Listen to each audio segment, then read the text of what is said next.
What's up guys, Houndish here, and today we're jumping in with some Destiny 2 updates. And so this week, Bungie are somewhat more back in action, talking to the community, giving updates, of course, pushing the update in the game, and responding to feedback. They do recognise some bugs with the most recent patch, and they give us details about future updates, the return of TWID, and more. Plus, this week we've had details about a 10th anniversary event for Destiny 2, which is likely to take place in September. And of course, there's been a lot of conversation about the Bungie layoffs, rumours about the future of Destiny and the studio, so we'll take a moment to touch on that, but otherwise there are a handful of updates about the current game today. So, as always, I hope you guys enjoy the video. If you do, a rating helps us out no end down below. But now, let's get into it. And before we talk about the patch for the game this week, the D2 team said, TWID this week will include developer commentary on some of the changes with an update 8.05, and some light details on Solstice. Until then, we'll be watching for any questions or rising issues. And so it sounds a bit like we'll be getting the TWID we were supposed to get last week, but it's going to drop this week. I'm sure by then some further relevant details will have been added, but it would appear there is an obvious impact on operations at Bungie with the community, following what happened a few days ago. More on that in a moment, but DMG also said,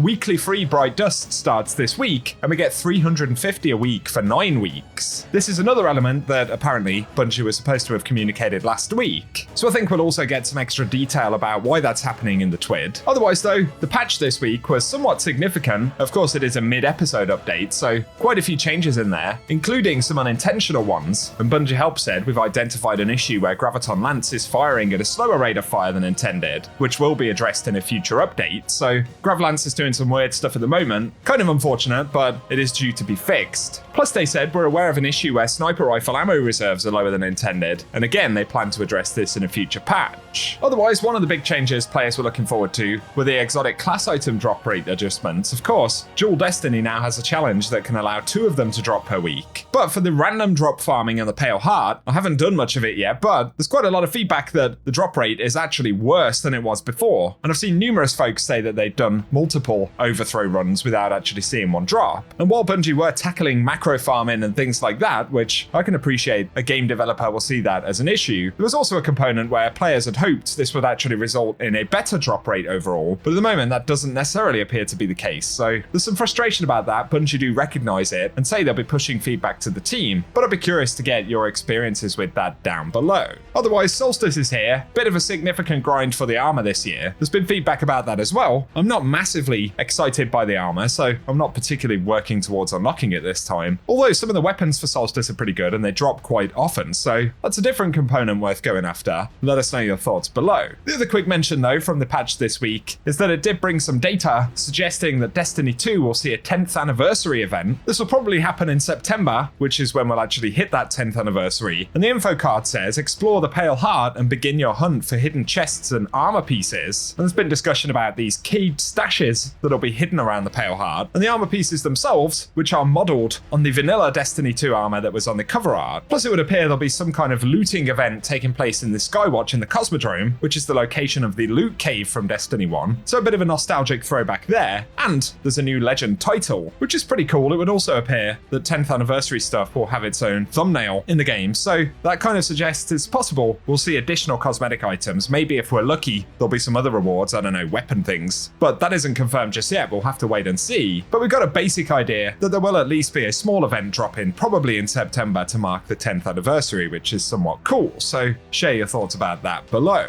Up next though, finally, let's speak a little bit about some of the Bungie news that we've had in the past few days. Of course, initially last week, we got an announcement from Pete Parsons at Bungie that the studio would be laying off more staff. And this follows the layoffs that we saw back at the end of 2023, of course. And it raises a lot of questions about the future of Destiny 2, Bungie as a studio, potential future titles in the Destiny franchise, and Bungie's future games. And Jason Schreier shared some information from insiders at Bungie who've given details about what they understand regarding the future of the franchises that Bungie owns. So he said initially this week, Sony Group's Corp shrunk Bungie from 1,300 employees to roughly 850. And last week it said it laid off 220 people. Those cuts included several top executives who've been with the company for decades. And the teams that were hit included audio, narrative, and player support. But those executive roles, as we've learned, do include people like Luke Smith, as well as Mark Noseworthy, who were the directors of Destiny 2 when it originally launched, and who were also apparently leading a future Destiny-related anticipated title, codenamed Project Payback, although they are no longer at Bungie. And Jason Schreier goes on to say, to learn more about what happened and what comes next, I spoke to 10 current and former Bungie employees who asked not to be identified because they were not authorized to speak to the press. And they described a company that grew too fast and tried to develop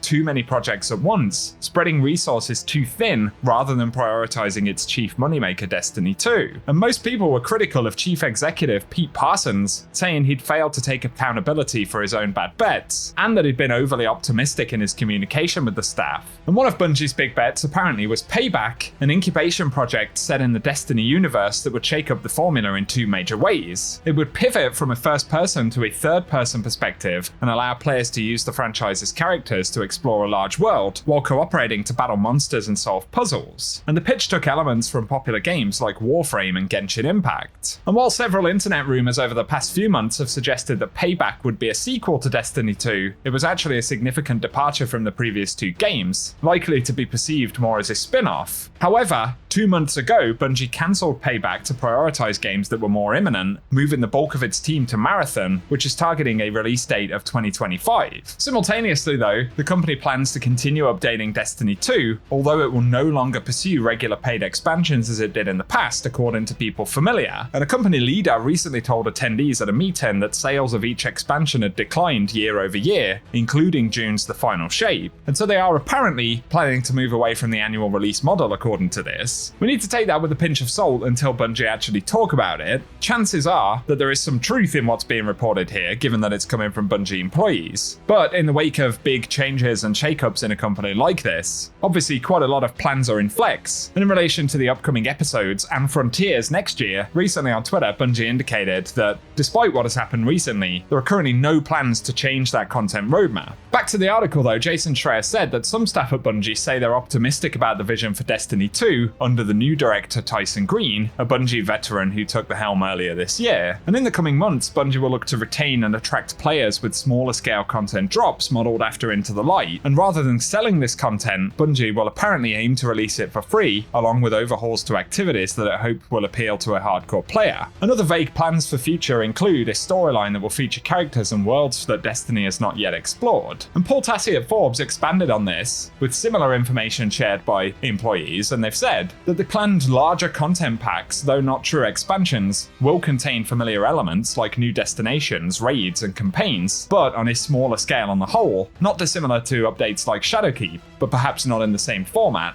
And the goal, moving forward, will be to develop more replayable unique activities like the Coil, and these smaller DLCs will be the main release of a given year, starting with the Frontiers launch, and then 6 months later, there'll be another pack of smaller content that's something along the lines of what we got with Into the Light, which should be free. And apparently between these, there may be something akin to current episodes, although the scale and schedule isn't clear. And generally speaking, they say the idea is less sprawling one-off campaigns, and a greater focus on replayable activities and the hobby aspects of Destiny. And they say with the new Frontiers format, there aren't widespread updates that will hit every facet of the game, like most expansions do, and it likely will be less than players are currently used to, but that doesn't mean to say that there won't be things that are worth playing. And so that's what's known about potential future Destiny content moving forward. Of course, we're speaking about a year from now, really. As for the remainder of this year, we've got the episodes to come. They take us up to very late winter or early spring of 2025 even. And from there, we're expecting Bungie to speak more about Frontiers and how they plan to support the game moving forward. Again, there's that additional conversation about cancelled projects and a spin-off title in the Destiny universe which has now been scrapped in order to support Destiny 2. And I think it's obvious given that Bungie had both Marathon, which is a major new title, as well as Destiny 2, which they've currently been supporting, plans for a Destiny sequel or spin-off in a different format, and incubation projects like Gummy Bears, which is the title that Bungie are apparently moving over to Sony to be developed elsewhere by former Bungie employees. It sounds like a lot of stuff going on, and I totally agree with that sentiment that Bungie probably should have doubled down on the Destiny aspect, given that the game's been pretty successful. And even in the Destiny 2 format, the game has remained successful, especially when Bungie have put the resources in, right? When we had Witch Queen, the player count was through the roof, it was an immensely successful expansion. Less so with Lightfall for obvious reasons, and there are probably cut corners and a lack of resources to blame for that not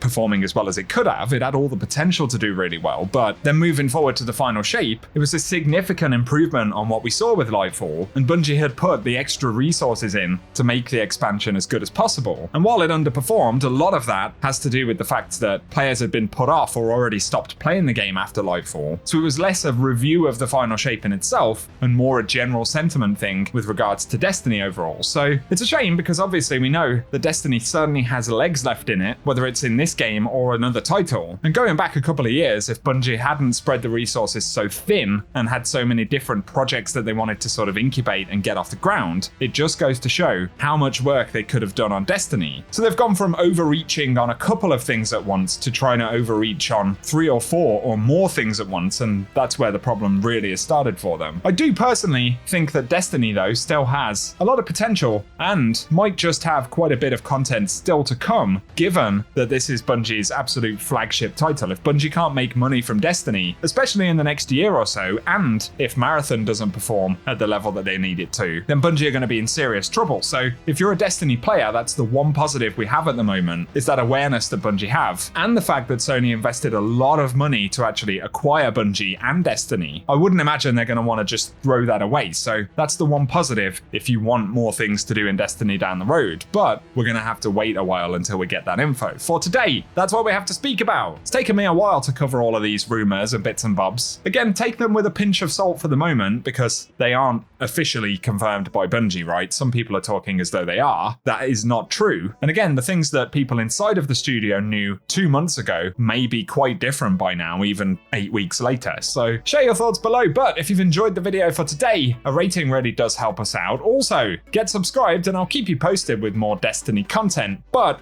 otherwise, thank you for watching and I hope you guys have an awesome day.